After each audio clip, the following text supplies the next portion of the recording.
Liam is an average office worker whose life is borderline pathetic. He works hard and late at his company that works him to his bones, but thankfully, he has a family to return to. Thanks to them, he manages to do his job where his boss constantly insults him and even his subordinates mock him openly. One day, Liam's college junior weeb texts him about a mecha action figure and urges him to buy it. Liam has also been a weeb his entire life, so he goes to the shop location sent by his junior, only to find his wife on a date with another man. He is dumbfounded by this because his wife was supposed to take their daughter to sword class.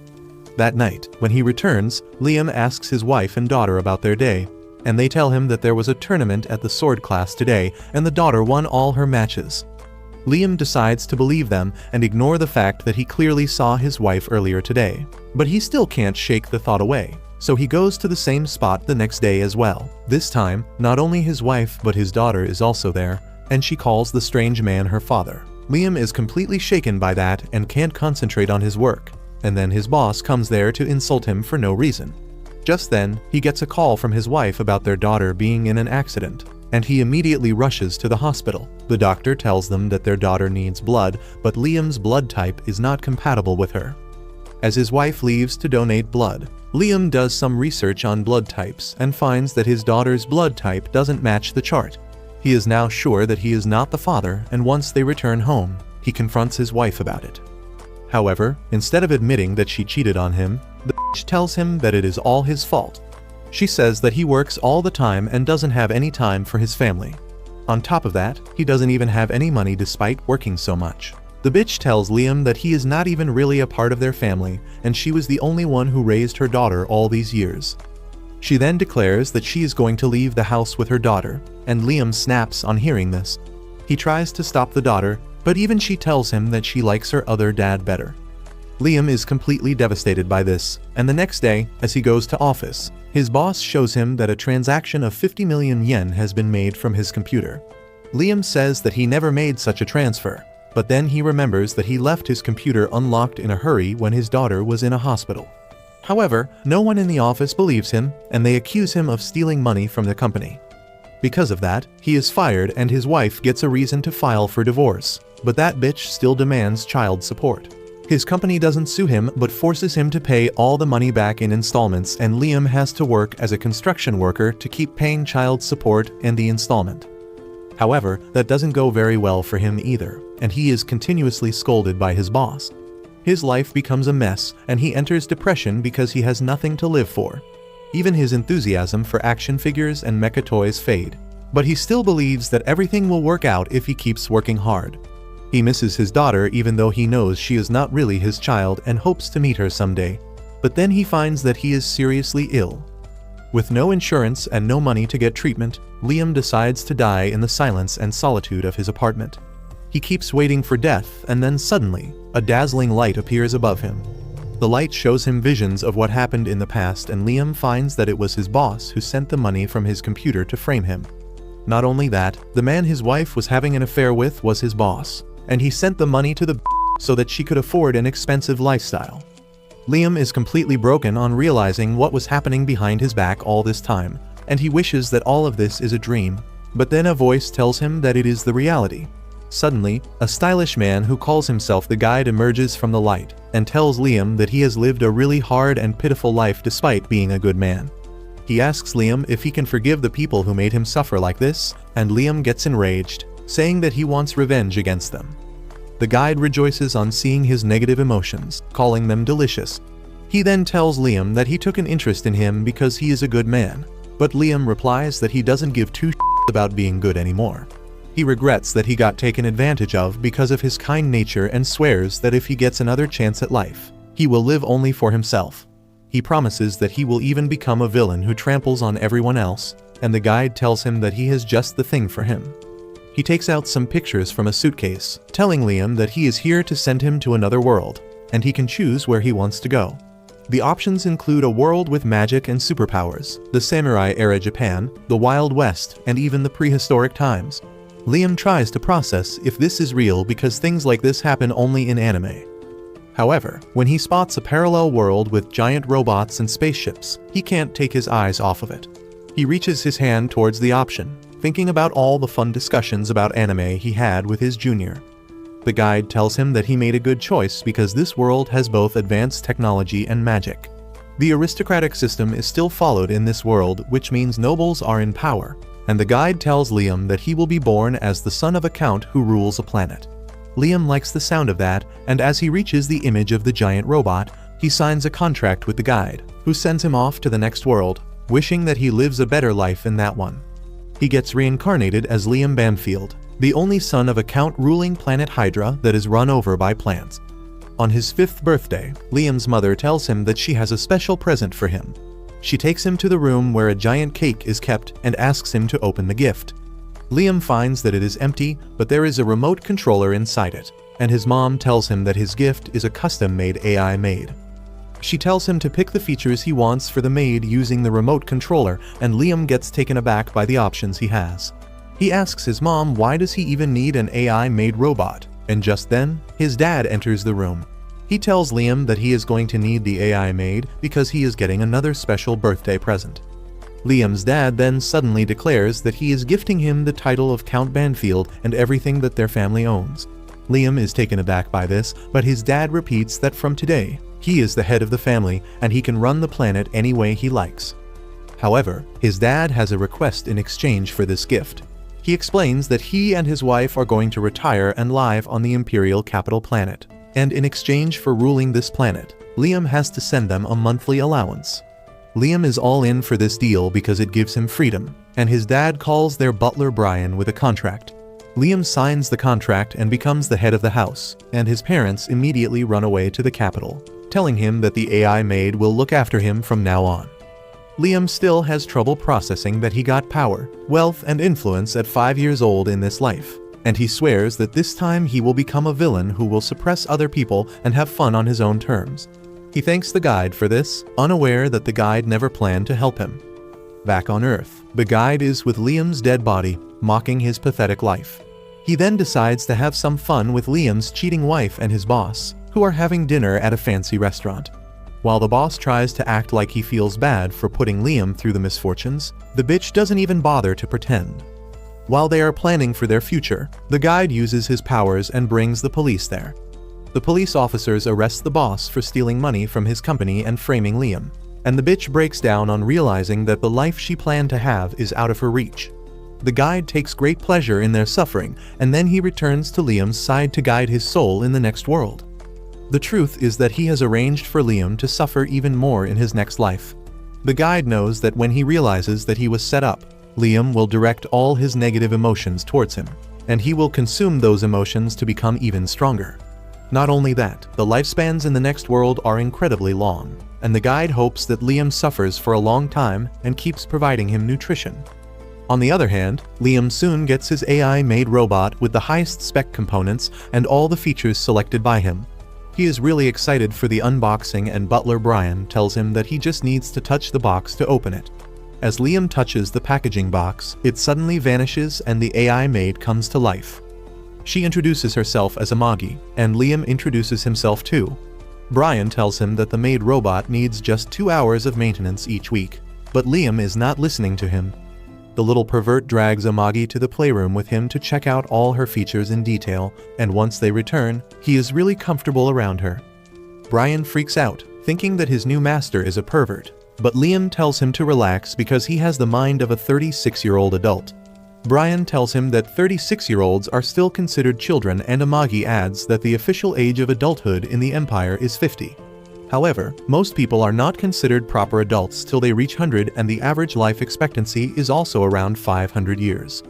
Liam gets excited thinking about all the things he can do in his long life, but then Brian warns him not to be too close to Amagi. Liam asks him the reason for that, and the butler explains that the Empire hates AI more than anything, because humanity was almost wiped out by AI once.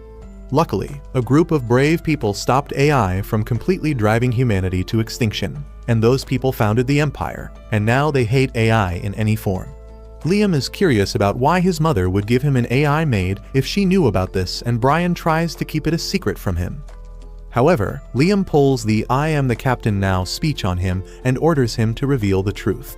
Brian nervously tells Liam that his parents abandoned him and ran away because their family is drowning in debt. Liam is shocked to hear this, and Brian explains that his great-grandfather was a great man, but his successors were terrible at ruling the planet. The butler then explains that most of their resources are in the control of the loan sharks, and even the economy of their planet is not good. Liam doesn't understand why his parents would dump all the responsibility of their declining territory on him, and Brian tells him that the only reason they gave birth to him was so that they could dump their responsibilities on him. Liam is pissed because he went through one life of being used and then discarded, and it seems like the same thing is going to happen again. He decides that it will not happen as long as he can do something about it, and tells Amagi that both of them are outcasts for this society, so they should team up. He asks the maid to join him because together they can seize the power to do anything they want, but she refuses and kneels before him. She tells Liam that her only purpose in this world is to serve him, and he doesn't need to ask her to team up with him. She promises to serve him in any way possible, and Liam decides to give her the 3 laws of robotics to protect humanity. However, he instantly changes his mind because he is no longer going to be the good guy. He decides to be as selfish as he can, and revises the 3 laws so that they only apply to him. The first law states that Amagi cannot harm her master directly or indirectly. The second law asks her to obey all his commands, and the third law asks her to protect herself as long as she doesn't need to violate the first 2 laws. Once Amagi has engraved the 3 laws into her system, Liam asks her what he should do to make his territory better and prosperous. She suggests he use an education capsule that will put knowledge and experience directly in his brain and also strengthen his body. She tells him that he will have to be in the education capsule for a few months, and during that time, she can take care of his territory on his behalf. Brian panics on hearing this and tells Liam that letting an AI maid handle the entire territory is dangerous for humanity. Liam tells him that it is not dangerous because he does not want to destroy humanity, and according to the second law, Amagi will follow his instructions perfectly. The flustered Brian tells Liam that the Empire will not accept this, but Amagi checks the Constitution and replies that there is no law preventing AI from helping with governance duties. With that, Liam orders Brian to get an education capsule ready and gives all the authority in his absence to Amagi. Once he gets inside the education capsule, Liam asks Amagi if she can feel emotions or even mimic them because she is quite advanced for an AI maid. Amagi replies that she doesn't know if she is capable of feeling or mimicking emotions, but when Liam asked her to team up with him earlier, she found her cache suddenly overflowing with data. Liam realizes that Amagi can really feel some sort of emotions, and he asks her to take care of everything, while he speedruns through his school and college education. Liam gets out of the education capsule after exactly 2 years with decades of information and experience stored in his brain.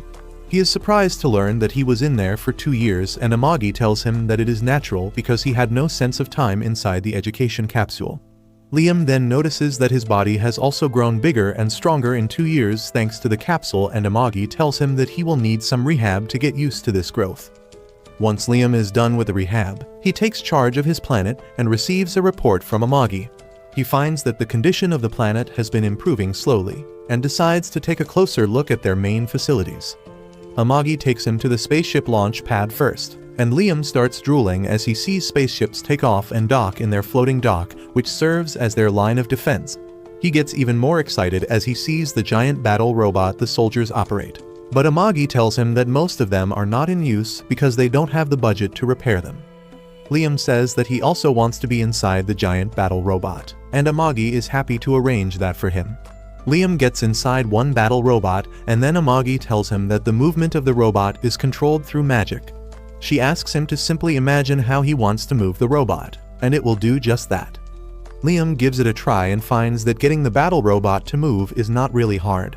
However, Amagi tells him that she removed all weapons from the robot's suit to ensure his safety. Liam says that he really wants to fight someone in the robot, and Amagi arranges for that by summoning the captain of their troops. Liam charges directly at the captain's battle robot and knocks him down, but he quickly realizes that the captain is not being serious with him. He yells at him to fight earnestly, and the man obeys his command. Liam charges at him again, but this time, the captain disarms his robot and then slams it to the ground. Liam is surprised by the difference between them, and Amagi tells him that since the captain has more experience and training, he can visualize moving his robot much better than a total noob. This makes Liam realize that he is too weak, and he decides to train to become stronger. He orders Brian to find him the best martial arts instructor around, and the butler tells him that he is a ruler, so he doesn't need to learn to fight. Liam shuts down his advice because he was suppressed by powerful people in his previous life, and this time he wants to be more powerful than anyone else. Soon after that, a samurai named Yasushi arrives outside the castle to become Liam's teacher. Liam instantly starts fanboying after seeing Musashi Mihawk and thinks that he is a great martial artist.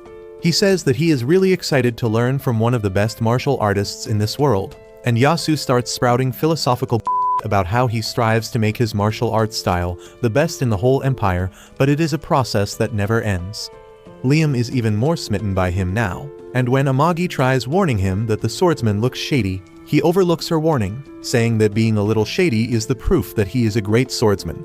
He is certain that Yasu is solely focused on becoming strong, so he seems detached from the world, but Amagi tells him to at least test him out. Liam agrees and asks Yasu to show his skills, so he takes him to a nearby place where some wooden logs are standing upright. Yasu says that he is going to show him the secret technique of his martial arts style, but he can show it to him only once, and he must memorize it in that chance. Liam asks Amagi to record everything, and then Yasu takes his stance. He only draws his sword halfway out of the sheath and then quickly puts it back, but the very next moment, the logs are sliced in half and fall to the ground. Liam is shocked to see this, and he asks Amagi to analyze the recording and tell him how Yasu did it. The recording shows that he didn't even draw his sword, and Liam is dumbfounded as he thinks that Yasu was so fast that even Amagi could not record his actions properly. He eagerly asks Yasu to be his teacher, and he gladly accepts. However, he returns to the site later at night, laughing at Liam because he fell for his trick that used logs that were already cut in half. Unaware that he is getting scammed, Liam keeps training under Yasu in sword and spear arts. He keeps getting better at the basics over the years, but never gets close to learning the secret skill that he thinks Yasu possesses. One evening, after training hard for 3 years, Liam tries cutting a log of wood with an aerial slash, but obviously nothing happens. He wonders how can he learn the secret technique because he needs a finishing move befitting his strength. That night, as Yasu is busy reading manga in his room, Liam knocks on the door. Liam asks him to teach him the secret technique, but Yasu tells him that he can no longer study under him. Liam is shocked, and the poser swordsman reminds him that on their first meeting, he clearly told him that he was going to show him the secret technique only once. He says that it was his fault for not learning it there and then, and therefore he doesn't deserve to study under him anymore. Liam panics on hearing this and begs Yasu to forgive him, promising that he won't bother him about it again, and Yasu pretends to forgive him. Once Liam leaves, he starts eating chips and mocks the boy for believing that a technique like that really exists. Just then, Liam opens the door again, saying that he wants to add a little more money to his monthly fees to properly apologize for his actions earlier. Yasu has no reason to decline more money, and he starts dancing and emoting because this is the easiest job he ever had. But then Liam appears again, saying that he wants a day off from his training because he has some urgent business tomorrow. The next day, Liam receives a report about his planet's economy from Amagi. She tells him that they are still under heavy debts, but they are recovering gradually, and Liam is glad to hear that. He praises Amagi, but she says that she doesn't deserve his praise because she has not been able to meet her expectations. She shows him that the progress is very slow in some sectors like education and human resource development despite investing a large amount. As soon as Liam sees the details, he realizes what is wrong and immediately summons the person in charge of the department. Soon, an ugly, sweaty idiot comes there and Liam immediately gets to business. He asks the man why has he been stealing funds from the government because there is some proof that he has been diverting money to his own pockets. The man takes Liam for a naive kid and tries telling him that there are many unpredictable problems in his line of work and they need money to be solved. Liam begins inspecting him even closely, and he almost admires the man's corruption, thinking that he may get some tips from him. However, just then Amagi shows him a news article about a scandal caused because of corruption. The man tells Liam that it was not him but his subordinate who caused the scandal, and he was executed for it. Amagi studies more news articles and reports and finds that there was not enough evidence that the subordinate was behind the corruption, and even after his execution, the money was not recovered. Liam suddenly remembers how he was framed by his boss in his past life, and he is sure that this sweaty idiot did the same thing. He gets enraged and directly confronts the man, asking if he framed and killed his subordinate. The jerk tries pretending that he didn't do anything, but as Liam walks towards him with his sword drawn, He says that he just did whatever was necessary to keep the economy running smoothly. However, when that doesn't seem to calm Liam down, the man tries to intimidate him, saying that he is enjoying this luxury because people like him work hard to run the country. Liam doesn't let him complete his sentence and sends him to the afterlife with one swing of his sword. He tells the moron that only he gets to misuse his power and oppress his people. He yells that no one is allowed to touch his people and his money, and he will kill anyone who tries to take what belongs to him. Liam then orders Amagi to conduct a thorough investigation and execute every corrupt official, but she asks him to calm down first. Liam suddenly realizes that he just killed someone, but Amagi helps him let go of the sword.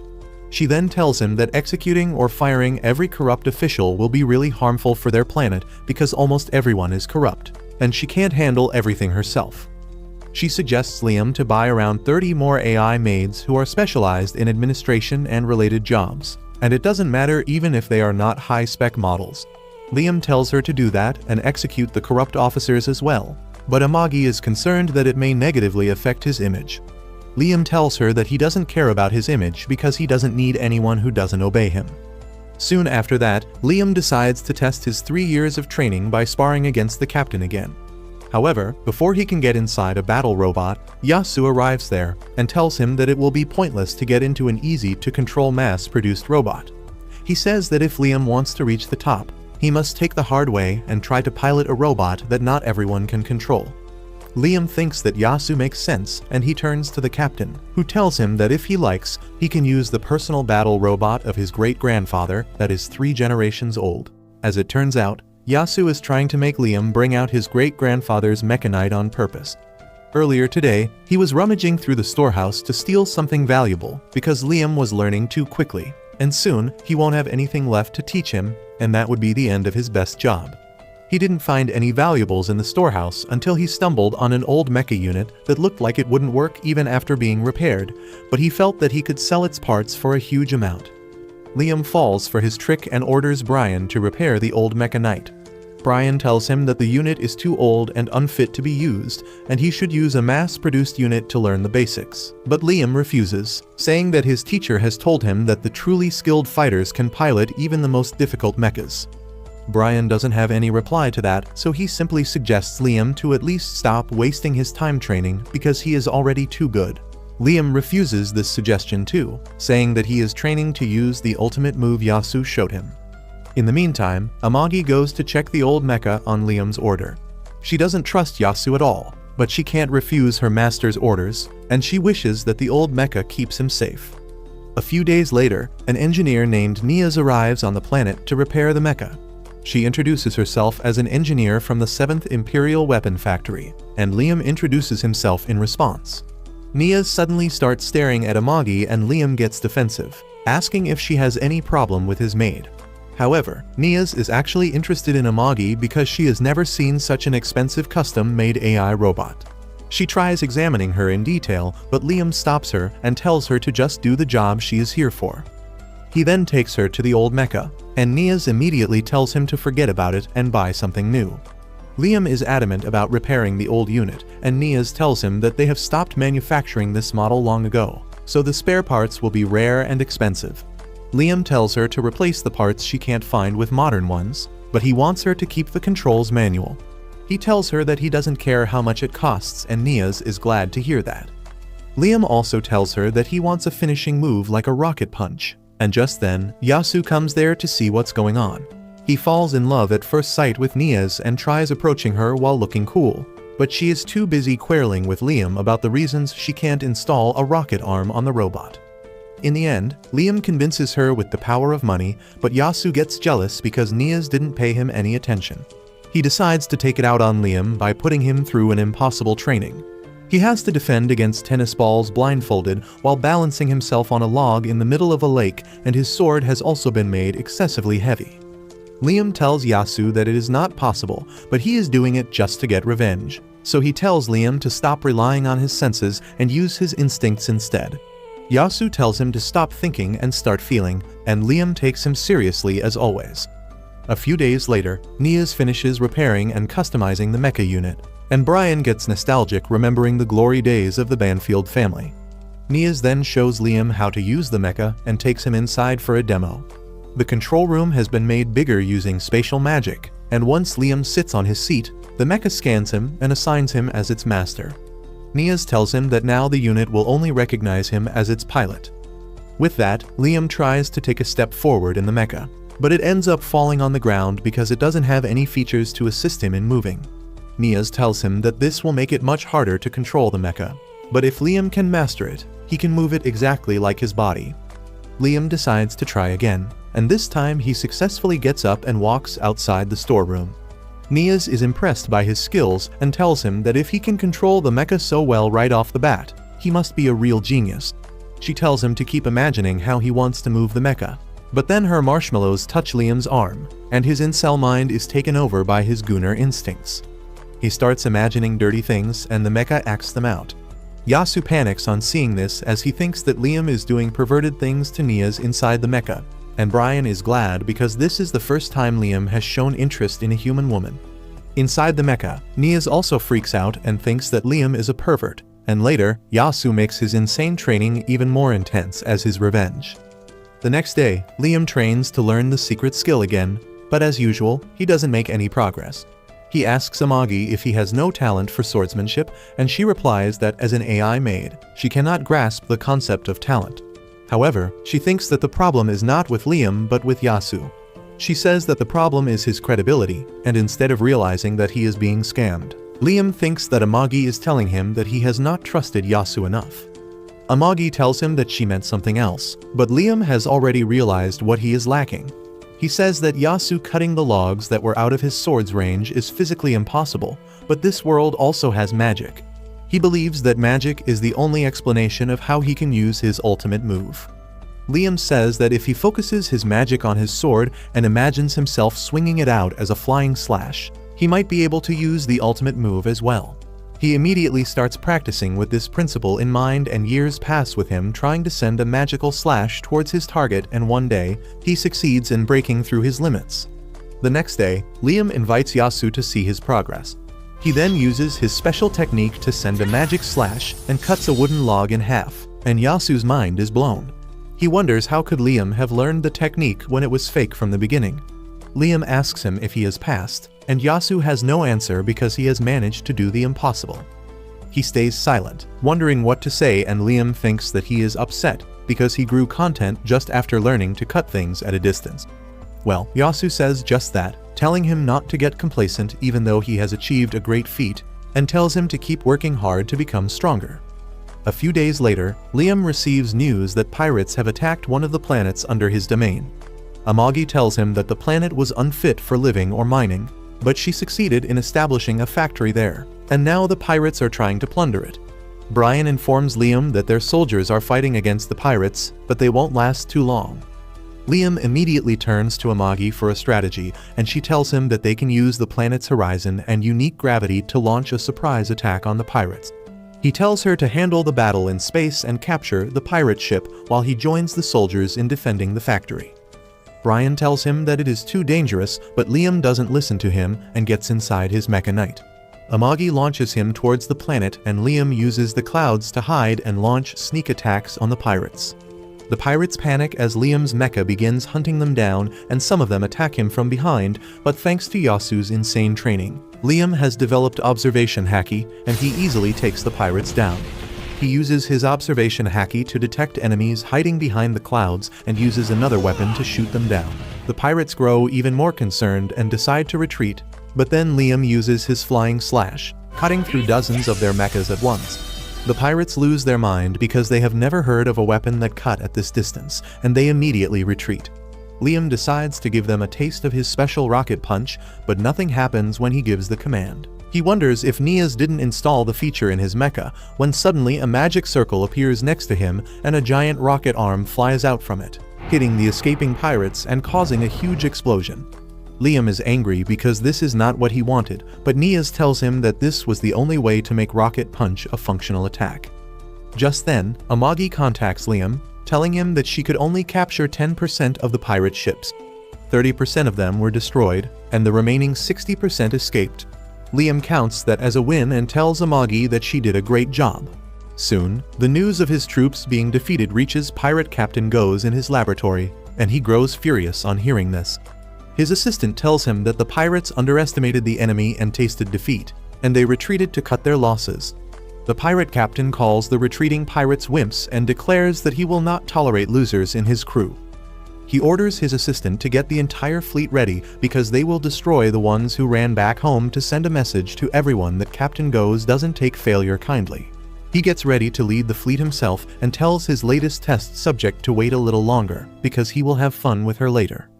Back on Liam's side, he docks with the space station outside his planet, satisfied with his victory over the pirates. Amagi congratulates him on winning his first ever battle, and Liam says that what is even better than the victory is the fact that they got some loot. Amagi tells him that according to the laws of the Empire, if they capture a pirate ship, the ship as well as the cargo inside it belongs to them. Liam gets thrilled on hearing this because he thinks that the pirate ships will be loaded with gold and silver, but surprisingly, they have something even more valuable. As the soldiers take out huge crates of rare minerals like adamantite and mithril from the pirate ships, Amagi tells Liam that they are really valuable. He is not satisfied with that because he wanted gold and diamonds, but Amagi tells him that gold doesn't have any value because it is mostly a useless element, and diamond is just carbon so they can make it at home. Liam realizes that the precious metals and stones of Earth have no value in this world, but the gold digger inside him still wants the shiny yellow metal. He demands gold and Brian tells him that they have some gold that they use to make electronic items. Liam tells him to turn the gold into coins and fill his room with them. And as for mithril and other rare elements, he wants them to be turned into legendary weapons. Brian apologizes as he informs Liam that they don't have any blacksmiths skilled enough in their domain to do that. Liam is disappointed, but then Amagi tells him that she discovered something when they were fighting the pirates. She explains that currently, the Banfield family owns about 10,000 battleships, but only 30% of them are operational, and they can only deploy around 2,000 on emergency notice. Liam is surprised that they won against the pirates with just that, and Amagi says that the pirates underestimated them, and then Liam's skills in the battlefield push them into a corner quickly. Liam is glad to hear that, but the fact that 70% of his fleet is useless worries him, and Amagi suggests that they sell the scrap they don't use. Brian immediately objects, saying that if they reduce the number of ships in their fleet, the pirates will see them as easy targets and attack them again. Amagi replies that it costs money to do even basic maintenance on the unused ships, and they don't have too much of it. Liam agrees with her because he doesn't want to waste any money and says that they should either sell or repurpose the useless ships. Amagi then suggests that they can buy more ships with the money they will get from selling the materials from the pirate ships. She says that they won't be able to get the latest model, but they can buy enough second-hand ships to build their fleet. Brian again disagrees with her, saying that if they use second-hand ships, their family's pride will be harmed. Unfortunately for him, Liam doesn't give a flying shit about the family's pride and honor. He just wants to win, and that is why he orders Amagi to immediately buy some good second-hand battleships. Meanwhile, far away from Liam's territory, Niaz is giving a presentation to the elite nobles from the Empire's army about the latest warship that the 7th Weapons Factory has developed. She tells them about how the latest ship is more powerful than the previous ones and how it is more fuel efficient and easy to maintain. After she is done with her presentation, her rival from the 3rd Weapons Factory introduces her ship, starting by revealing that it was designed by an award-winning architect. She shows off the luxurious interior of the ship that is made by the top fashion company, and the rare and expensive materials used in furnishing the ship. She tells the guests that with their ship, they will look elegant no matter how hard the battle becomes. Her sales pitch works, and all the wannabes of the Imperial Army decide to buy the 3rd Factory's ship as their main battleship. Niaz is dumbfounded by this because her ship is better, and she asks why would someone choose a luxury cruise instead of a battleship. The woman from the 3rd Factory replies that their ship also has weapons made by experts, so they are strong too. But being strong is not enough, and they have to be beautiful to attract customers. Nothing Niaz says makes any difference, and as she walks out of the building with her rival, she tells her that if their ships get into actual combat, the 7th Factory will by a huge margin. The blonde bitch laughs at her, saying that their ship will never face each other because no one will buy the plain and boring ships that Niaz made. Niaz gets frustrated on hearing this and gets ready to throw hands, but unfortunately, both of them are in their home and talking through a projector. Nias gets disappointed because she will be scolded by her boss now, and she wonders if there is any noble who will buy their battleships.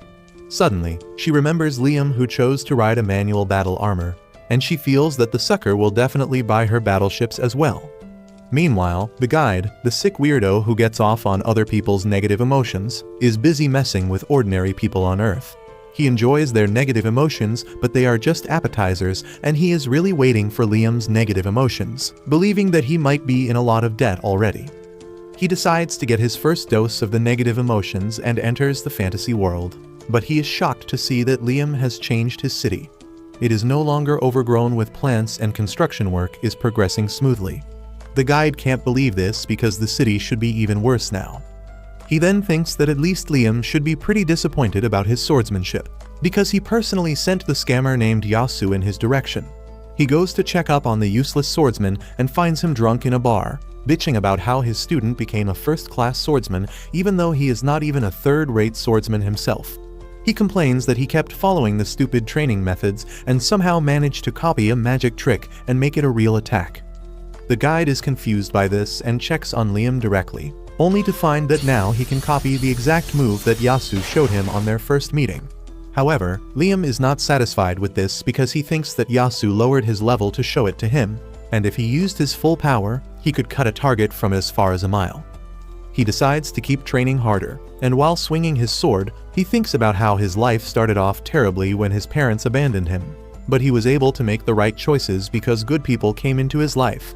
He thanks the guide for sending him here, and these positive emotions make the weirdo fall to his knees because he feels pain when exposed to positivity.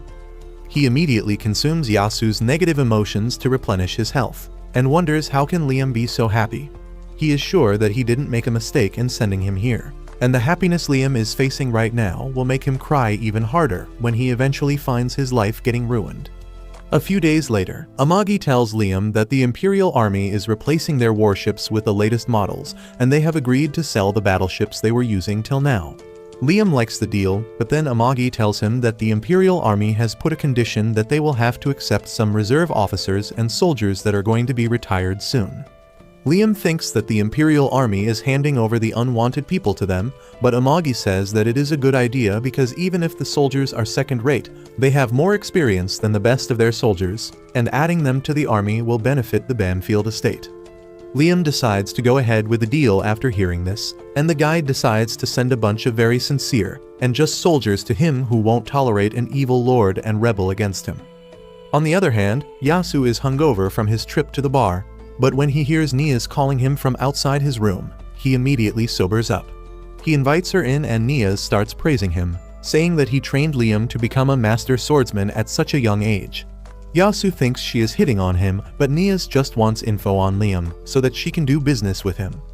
This misunderstanding remains strong throughout their conversation, and Yasu thinks that Nias wants to know about his hobbies and preferences when she wants to know what kind of complimentary offer she can give Liam to get him to buy their battleships. He tries to act like a Chad, but when Nias keeps begging, he reveals his fetish for office ladies. Well, Nias thinks that this is what Liam likes, so when she goes to meet him the next time, she dresses exactly like Yasu told her.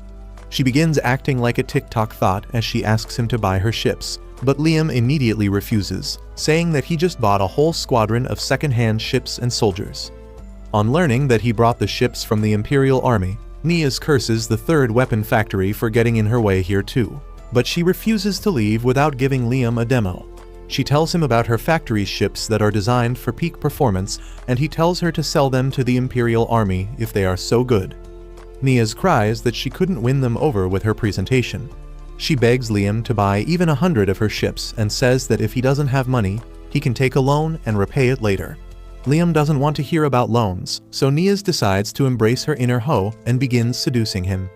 He tells her to stop because it reminds him of the time his wife used to wear some flashy underwear, but not for him. Nias doesn't stop and keeps going further, and Liam decides to agree to her request to get her to stop. He decides to buy 300 battleships from her because Amagi tells him that they will be useful in the future, and Nias gladly runs to get them ready for him. Outside, she contacts her teammate and tells him how she seduced a noble to sell 300 ships, and both Brian and Yasu hear it. While Brian is worried that Liam fell for a honey trap, Yasu is furious, thinking that Liam made a move on Niaz even though she is clearly into his teacher. Soon after that, Niaz delivers the 300 advanced battleships that Liam ordered, and at the same time, the second-hand battleships they bought from the Imperial Army also arrive. Meanwhile, Yasu is still sulking over Niaz trying to honey trap Liam because he feels that it is Liam's fault. He thinks that Liam offered her money to act like that for him, and he can't forgive him for that. Well, someone is happy to see his negative emotions, and that is the guide. He wants Yasu to be more angry at Liam and then hurt him in a manner that will cause Liam to feel intense negative emotions as well. Unaware about his teacher's desire to get revenge on him, Liam goes to inspect the latest battleships of the 7th Weapon Factory, and Niaz is present there to give him a tour. Liam says that even though it is not exactly luxurious, a new model is a good thing. Niaz tells him that luxuries are useless, but Liam replies that he needs them anyway. Niaz pretends that she didn't hear that and begins telling him about the battleship nicknamed Ash Viper. She starts acting like a car salesman and tells Liam to operate the ship at less than 25% power for the first 3,000 space kilometers and change the neutrino oil every 5,000 space kilometers. She also tells him that he will get loyalty points that will give him benefits if he only contacts their factory to repair the ships, and Liam asks if she is selling him a battleship or a car. Niaz pretends not to hear that too and asks him to sign the receipt. After that, Niaz begins acting like a hoe again and requests Liam to give her the pirate ships he captured recently.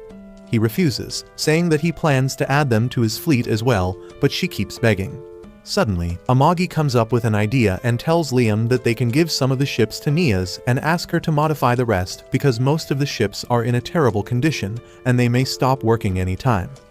Niaz says that she will gladly accept those conditions because pirate ships use unknown technology from outside the Empire and all researchers are eager to study them. Liam also likes the idea, and he immediately takes Amagi and Niaz to check the pirate ships.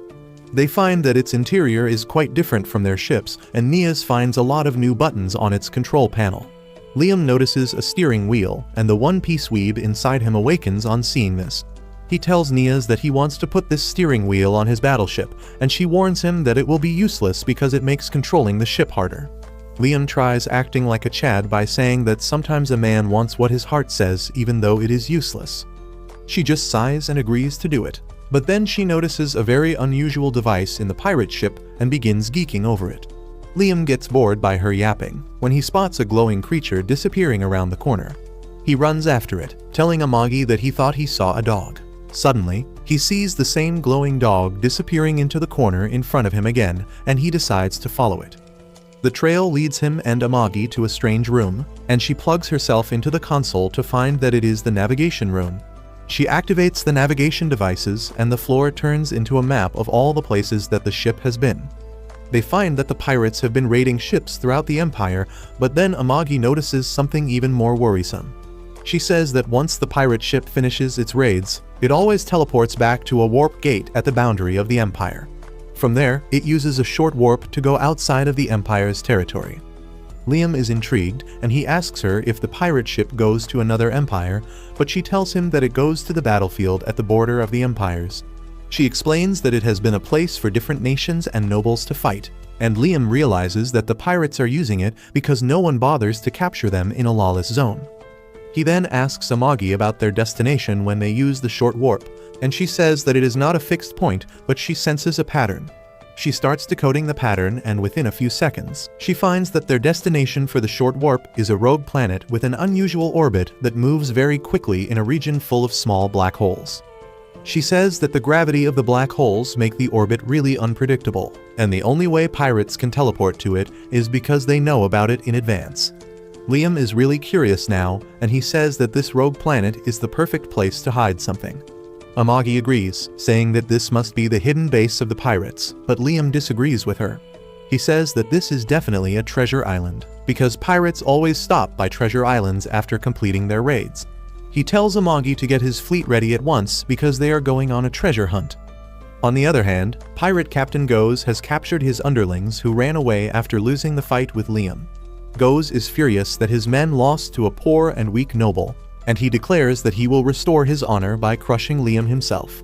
But before that, he destroys the ships of the cowards who ran back.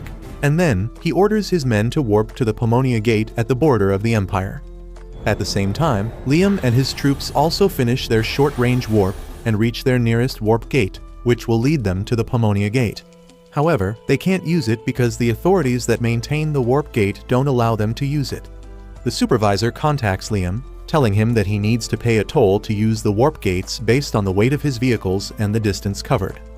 He clearly tells Liam that the toll for teleporting 7,000 warships to the border of the Empire is quite high, and he needs advance payment because he doesn't trust the Banfield family's ability to pay the toll later. Liam promises that he will pay the amount in full once he returns, but the supervisor tells him that there is no guarantee that he will return because if he gets caught by pirates, it will be over for him. Liam refuses to return because it cost him a lot of money to bring his troops here, and he is not going to waste his time and resources by turning around to bring his wallet. He then turns into a Karen and says that he wants to talk to the manager. The supervisor tells him that he is the highest-ranking person here, and Liam decides to talk to him face-to-face. Amagi thinks that it won't change anything because they are not even close to a deal right now, but Liam tells her that humans have a unique ability to understand each other better when they meet in person. Meanwhile, Goz and his pirate ships reach the Pomonia Gate and the authorities on their side are already in his pocket. He pays them the usual amount and gets them to link the warp gate to the location where Liam's troops are waiting. But he doesn't know about that yet. At the same time, Liam is in the office of the Warp Gate Authority, and he tells the supervisor to open the gate for him because he will definitely pay him back once he returns. However, the supervisor stands on business and refuses all his attempts to convince him. Just then, he gets a call about the pirates coming through, and he tells Liam to go home because he has other things to do. Liam is disappointed about that, but then he again feels the glowing dog running behind him, and he decides to see what the hell is going on. Meanwhile, the pirates enter the warp gate and a wormhole connects them to the gate on the other side. As they travel through the gate, Goz tells his men that they will destroy the Banfield family and plunder everything they have. On the other hand, the supervisor on Liam's side tells his underling not to worry about who is coming from the other side of the warp gate because it is none of their business. His subordinate, however, knows that it is a pirate crew, and he is worried about Liam's fleet that is stationed in the waiting zone right now. The supervisor tells him to stop worrying because it is only natural for pirates to target a weak noble family, and they shouldn't stick their nose where it doesn't belong because they receive a lot of money from the pirates. He then tells everyone in the control room that they will take a 30-minute break now so that they don't see or hear anything, and 30 minutes is exactly how long it will take the pirates to cross the gate. Well, just as everyone leaves the control room, Liam arrives there, chasing the glowing dog. He is still confused about it, but when he notices that he is in the control room and the warp gate has been connected to Pomonia, he suddenly gets happy. He thinks that the supervisor refused to listen to his request publicly, but he turned out to be Tsundere, who secretly helped him in the end. Liam thinks that everyone left the control room to keep it a secret that they helped him. He gets happy, but then he notices that the direction of the wormhole is opposite, and he decides to fix that. He sits down on the control panel and reverses the direction of the wormhole forcefully, but that creates a problem and the wormhole branches out, taking Goz and his fleet into another direction, which they don't even realize. Just then, Amagi contacts Liam, asking him to return because they can get the permission to use the warp gate now. He returns immediately and asks how can they get permission, and Amagi says that she contacted Nias for help, and she told them that they can use the 7th Weapon Factory as a guarantor. Nias says that since they have done good business, she can do at least this for him, and Liam is glad to hear that. Since there are no problems now, he orders his fleet to enter the warp gate. They soon exit the Pomonia Gate, and Liam orders Amagi to initiate a short-distance warp to the Treasure Island as soon as their entire fleet assembles. On the other hand, the pirates are getting impatient because they should be out on the other side by now, but they are still stuck in the wormhole. Suddenly, they notice that they are approaching a gate, but once they exit it, they realize that they are doomed. Instead of going to the area near Liam's territory, the pirate fleet ended up in the Imperial Army's training ground, where 70,000 of Imperial battleships are stationed at the moment. Meanwhile, Liam's fleet is fully assembled, and they use the short-distance warp to reach the treasure island that is swarming with pirate ships. Amagi calculates that there are 20,000 pirate ships around the treasure island, but most of them are docked and inactive because they weren't expecting anyone to come so close. That is good news for Liam, and he decides to get into his battle armor as he orders Amagi to handle the rest. she immediately orders the fleet to open fire on the pirate ships. As the pirate ships are wiped out quickly, Liam also gets ready and launches into the battle zone. He fights against the pirate mechas that are no match for his skill, and then uses his rocket punches to attack pirate ships and blow them up by pulling their crucial wires. Soon, the entire pirate fleet is wiped out, and Liam orders Amagi to send all the mecha soldiers to the treasure planet to collect anything they find. Liam and his mecha knights attack the treasure planet, destroying its outer surface to create a way in. A scientist inside the planet panics as the attacks from Liam's army destroy whatever remains of their defense system, and he heads to the control room, where he learns that they are under attack and all the pirate ships standing guard around the planet have been destroyed. Meanwhile, Liam has finally made his way into the planet's interior, and he comes face to face with some pirates in mecha armors. He doesn't waste any time in chopping them off, and by the time the captain of his troops arrives there, he has already done his job. The captain tells him that they took care of the pirates on their side too, and Liam orders them to keep clearing the path while searching for the treasure room. Suddenly, he sees the glowing dog again, and he decides to follow its trail. That turns out to be the right decision, as the path leads him to the control room, where the scientist and his men surrender immediately. Liam is pleased with how it turned out, and he asks the scientist to hand over all the treasure. The Ugo asks him what kind of treasure he wants, because he has things worth money and the pets that Pirate Captain Goes collects. Liam thinks that the dog he saw earlier must be one of the pets, and he asks the scientist more about them. He starts thinking that Liam is also a twisted sadist like Goes, who likes turning people into his pets and offers to turn the pets into obedient dogs for him if he likes. Liam doesn't get one word of what he is saying, so the scientist decides to lead him into the lab where he keeps all his subjects. As he shows them the girls that have been turned into horrible monsters because of his experiments, a soldier starts puking because he can't handle that. While the captain scolds him for being so weak, Liam walks ahead, and his gaze gets stuck on a particular test subject. The scientist tells him that he has a good eye, because this one is the favorite pet of Captain Goes. As he keeps yapping about how this girl is his masterpiece, Liam grows disgusted, remembering his past life where he was treated as less than a human. He can't bear to see some bastard hurting other people like that, so he puts a bullet in the scientist's head while he is in the middle of yapping. He then starts looking around the room, but then the voice of the octopus-like girl, with her eyes in her palms, reaches him.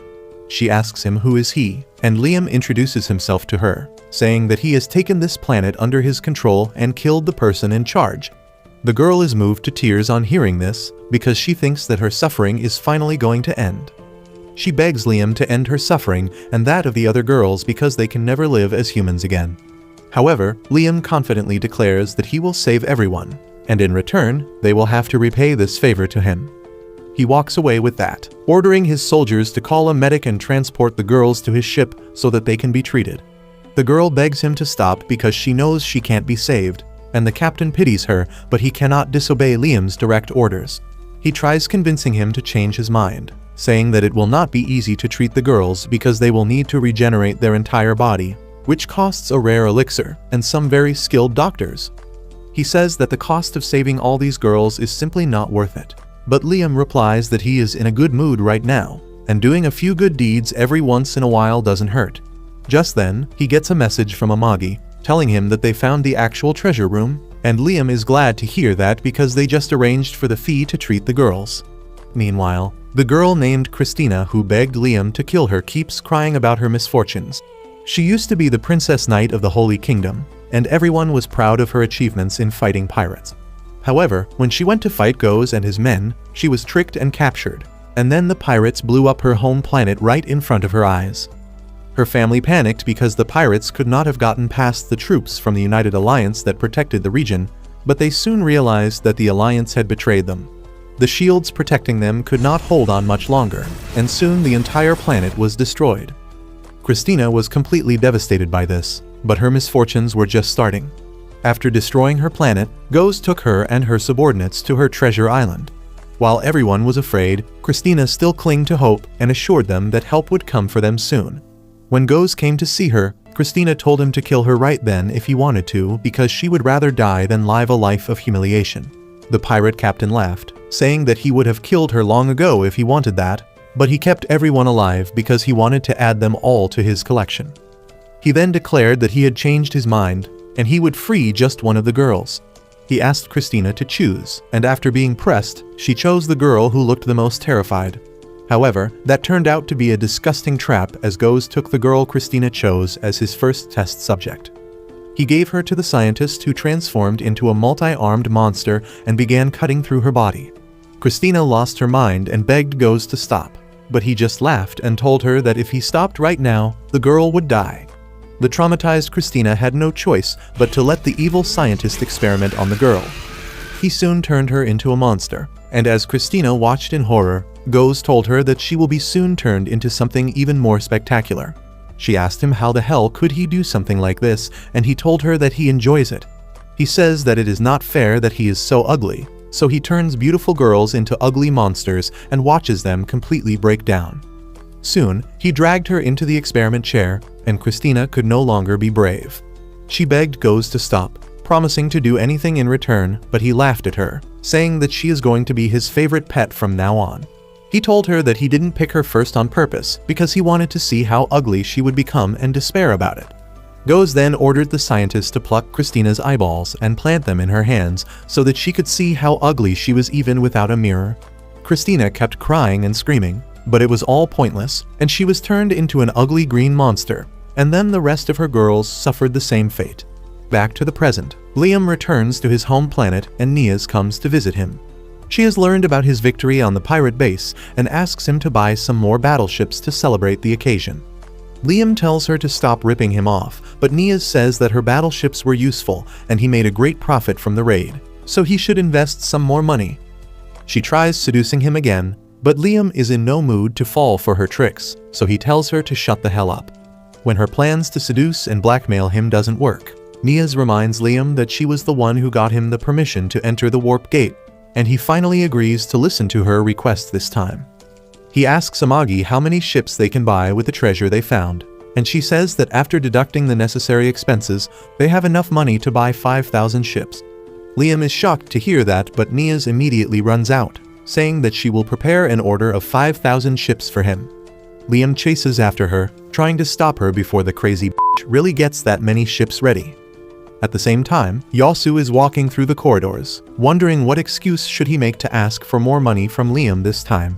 Just then, Niaz passes by, FaceTiming a colleague and telling him that she got a huge order from Liam after shredding her dignity to bits. As always, Yasu thinks that Liam is treating Niaz as his plaything, and he gets furious, much to the joy of the guide, who has been loitering around in hopes of Liam experiencing some intense negative emotions. Meanwhile, Liam is looking for Niaz, but Yasu finds him first and tells him to follow him. They go to the training ground, where Liam is blindfolded and his sword is made heavy before he undergoes another one of Yasu's impossible training. This time, Yasu has dozens of remote-operated drones that shoot tennis balls at Liam from all directions and at an even greater speed than before. Liam can't even react to them and he keeps getting hit, and then Yasu increases the power even more. Liam is on the ground immediately, saying that he can't block all the attacks with one sword, but Yasu tells him to stop making excuses and find the answer by himself.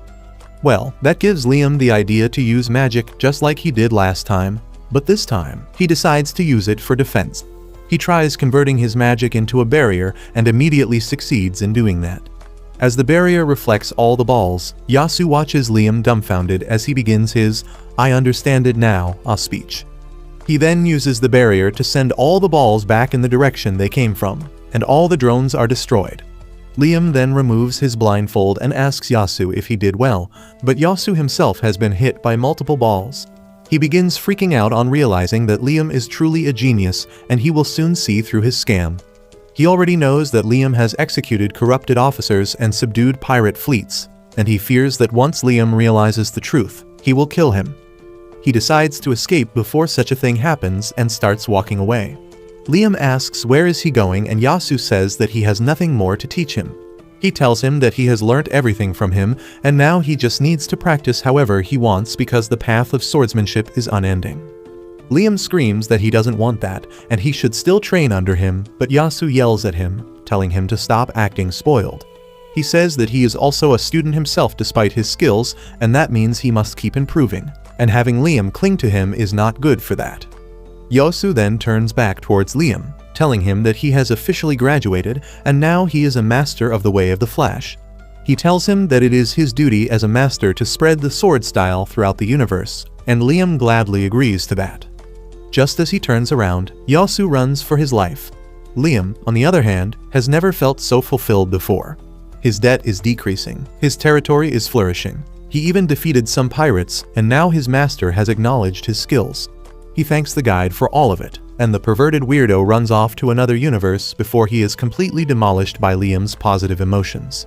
If you liked this video, please consider subscribing and watch the video on your screen next.